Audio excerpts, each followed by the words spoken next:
Assalamualaikum. Saya Muhammad Faizul bin Fauzi 29015 dan ahli saya iaitu Nur Akilah Abdullah Suhaimi 290448 dan Syazwana binti Arifin 290468 akan membentangkan berkenaan cukai barangan dan perkhidmatan di Australia.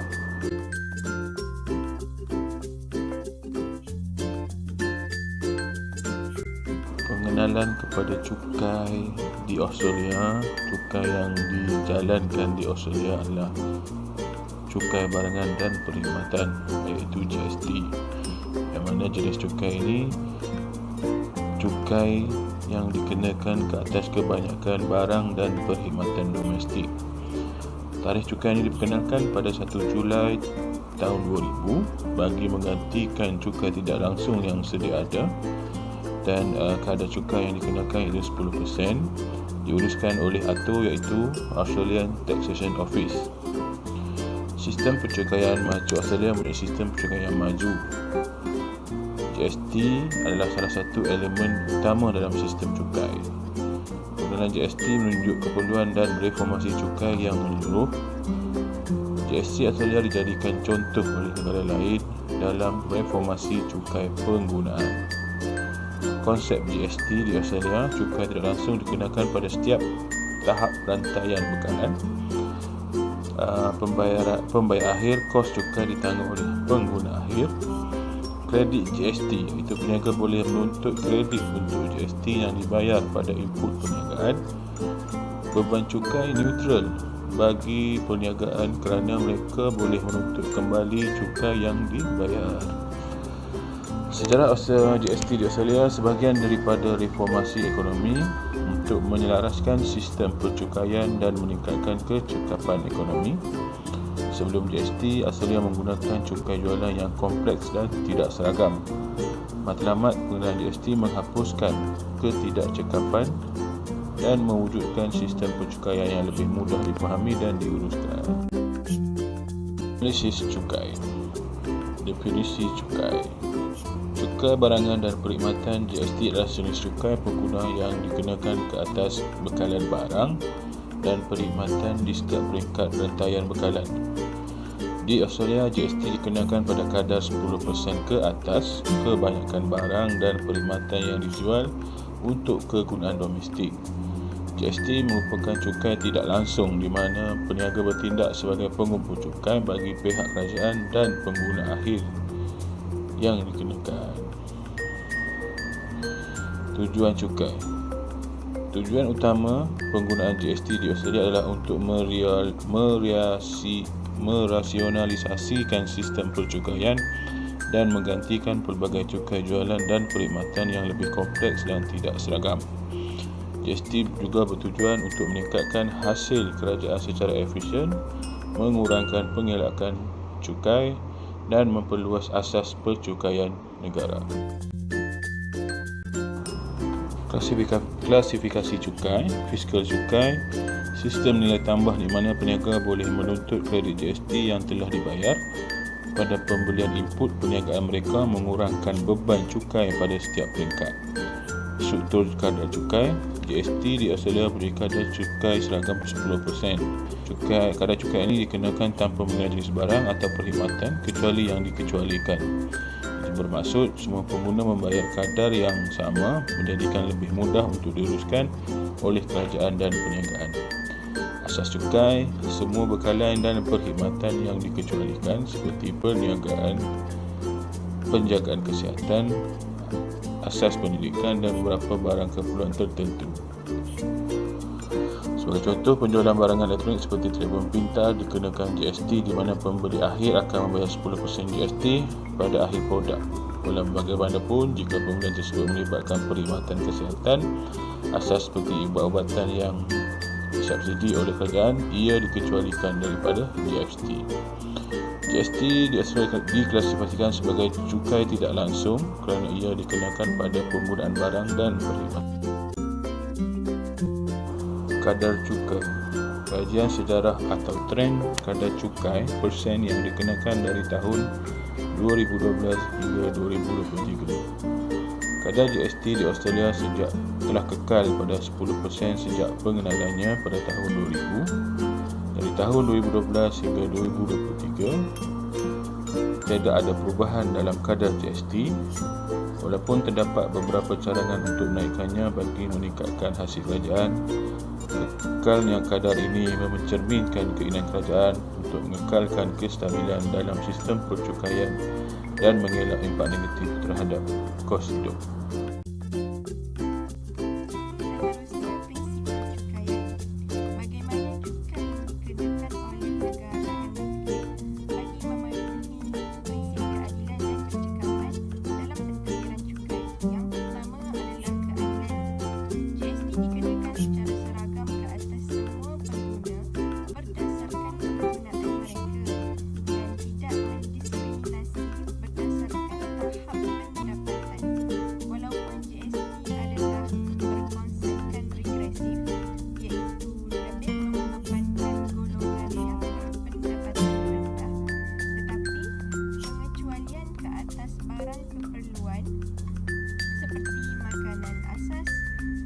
Membantu untuk mengurangkan kesan negatif terhadap golongan ini. Prinsip yang kedua adalah kecekapan. Pentadbiran GST adalah mudah dan jelas dengan peniaga bertanggungjawab untuk mengumpul dan melaporkan cukai.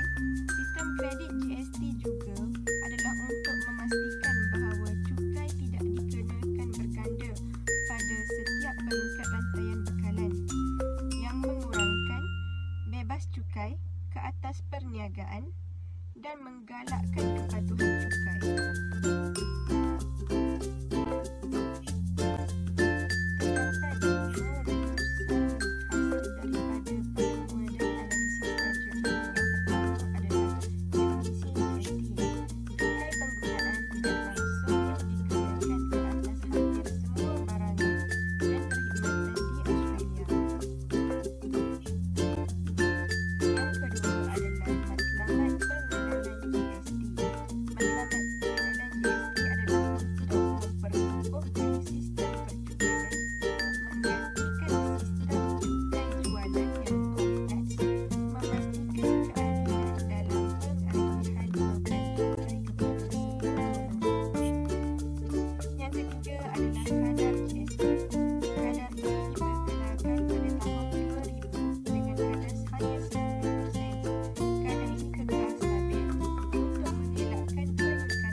kadar tetap sebanyak 10%. Sistem percukaian yang kuat mengurangkan pergantungan kepada cukai pendapatan dan membantu untuk mengekalkan dasar fizikal yang seimbang oleh sesebuah negara. Yang terakhir, integrasi terhadap masyarakat. Peningkatan kos kehidupan. GST meningkatkan kos barang dan perkhidmatan tetapi memberi kesan kepada pengguna, terutama golongan yang berpendapatan rendah. Yang kedua adalah kestabilan ekonomi. GST memberikan sumber pendapatan yang konsisten bagi membolehkan kerajaan melabur dalam perkhidmatan awam yang berkualiti. Seterusnya, pertumbuhan ekonomi. Sistem GST yang mudah menggalakkan pertumbuhan ekonomi dan penciptaan pekerjaan. Seterusnya, langkah mitigasi. Pengecualian dan gradasi PAR untuk barang asas mengurangkan beban kepada golongan yang berpendapatan rendah. Terdapat 5 kesan ke atas kerajaan yang mempengaruhi hasil cukai, pajak dan dasar fiskal. Kesan yang pertama adalah kesan ke atas aset kerajaan. GST di Australia sejak diperkenalkan pada tahun 2000 menjadi sumber pendapatan utama kerajaan, membantu mengekalkan kestabilan kewangan negara. Hasil GST digunakan untuk membiayai sektor seperti pendidikan, kesihatan dan infrastruktur, untuk kesejahteraan rakyat dan pembangunan negara. Menurut baku pada tahun 2018, pendapatan cukai yang konsisten adalah penting untuk pembangunan ekonomi dan bandar pada sesebuah negara. Kesan yang kedua adalah kesan ke atas bajet. GST membantu kerajaan Australia untuk mengurangkan kebergantungan kepada cukai pendapatan, membolehkan perancangan bajet yang lebih seimbang dan komprehensif.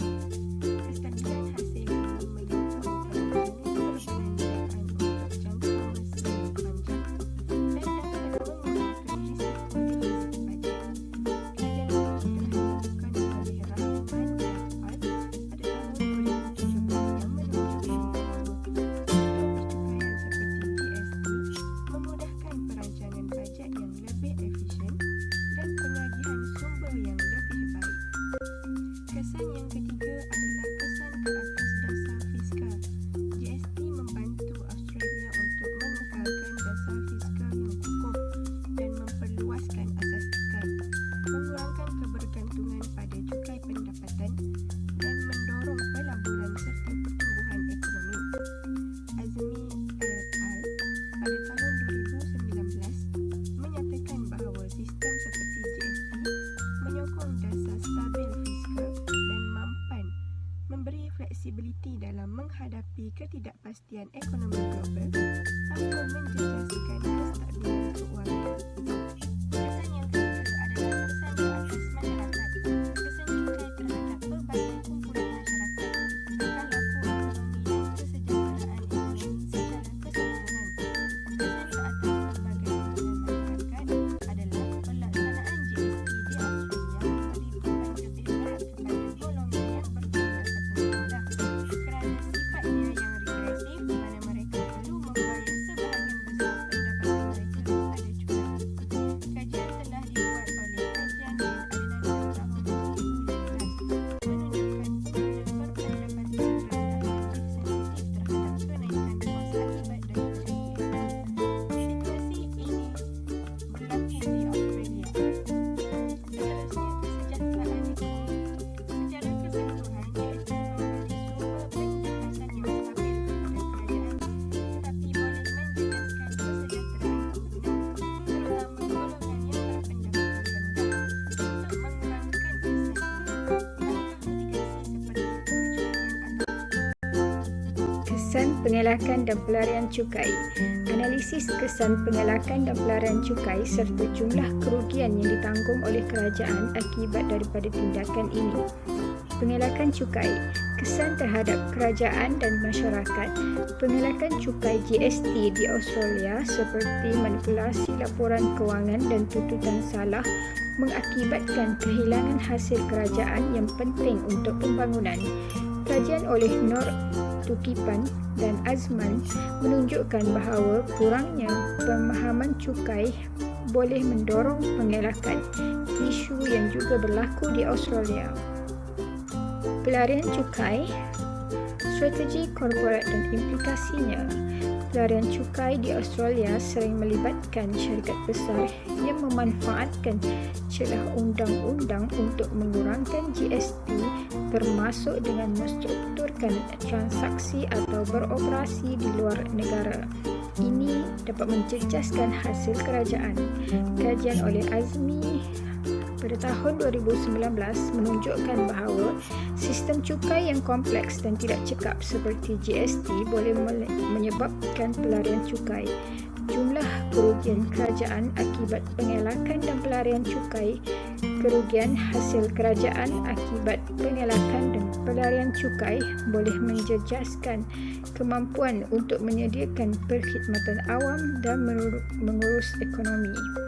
Kajian oleh Syuhaili dan Arifin pada tahun 2023 menekankan pentingnya pemantauan kewangan negara dan dalam konteks GST, kerugian ini merendahkan kemampuan kerajaan untuk melabur dalam pembangunan ekonomi dan kesejahteraan masyarakat.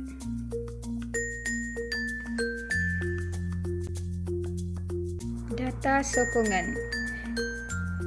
Fakta dan data dalam tahun 2012 hingga 2023, implikasi terhadap kerajaan.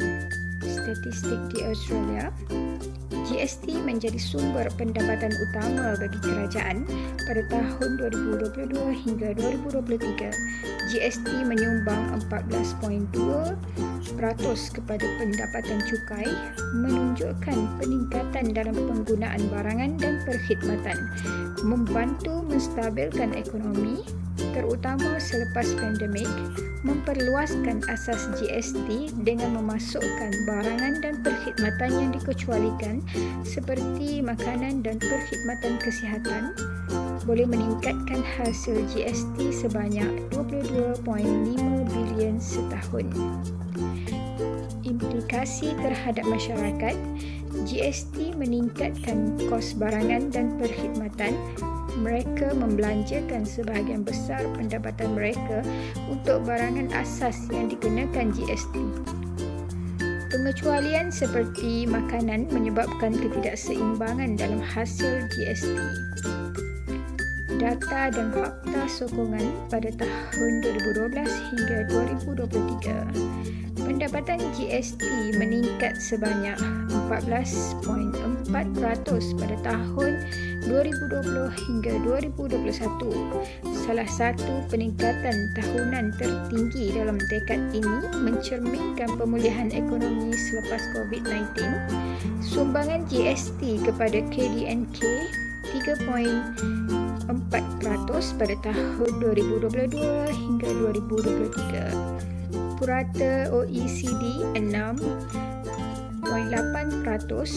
Kepentingan GST di Australia tidak berkembang selari dengan ekonomi negara. Keperluan reformasi menyesuaikan sistem percukaian dengan perubahan corak perbelanjaan. Cadangan yang pertama, penambahbaikan penguatkuasaan dan pengawasan, peningkatan pengawasan. Kerajaan perlu meningkatkan penguatkuasaan undang-undang dari segi teknologi canggih menggunakan sistem audit automatik dan analitik data besar. Tujuannya adalah untuk mengurangkan pengelakan cukai dengan mengenal pasti corak pengelakan. Yang kedua, pengurangan beban cukai untuk golongan berpendapatan rendah, penggunaan rebates, memperkenalkan rebate GST untuk golongan berpendapatan rendah, pengurangan kadar cukai, mengurangkan kadar cukai untuk barangan dan perkhidmatan asas seperti makanan, ubat-ubatan dan perumahan. Tujuannya untuk meringankan beban cukai ke atas golongan berpendapatan rendah. Yang ketiga, meningkatkan kesedaran dan kesepahaman masyarakat. Kempen kesedaran, kerajaan perlu melancarkan kempen mengenai pentingnya GST. Tujuannya adalah untuk meningkatkan kefahaman masyarakat tentang penggunaan GST untuk membiayai perkhidmatan awam. Hasilnya dapat dilihat apabila penerimaan masyarakat terhadap GST meningkat.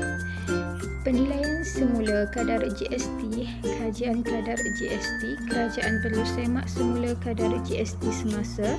Tujuannya untuk menyeimbangkan keperluan pendapatan negara tanpa membebankan pengguna dan melibatkan proses input daripada pakar ekonomi, peniaga dan wakil pengguna.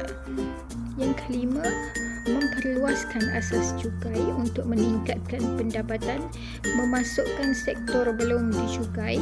Perluasan asas cukai untuk sektor seperti perkhidmatan digital dan ekonomi gig. Tujuannya untuk meningkatkan pendapatan kerajaan tanpa menaikkan kadar cukai seperti ada. Penutup, dari segi peranan GST, menjana pendapatan negara dan menyokong perbelanjaan awam. Dari segi impak, kesan terhadap golongan berpendapatan rendah, pengelakan cukai dan keberkesanan penguasaan, cadangan bagi penambahbaikan, pengurangan beban cukai, peningkatan pengawasan dan kempen kesedaran masyarakat, serta matlamat yang ingin dicapai adalah memastikan GST lebih adil dan berkesan untuk pembangunan ekonomi tanpa membebankan rakyat secara tidak wajar.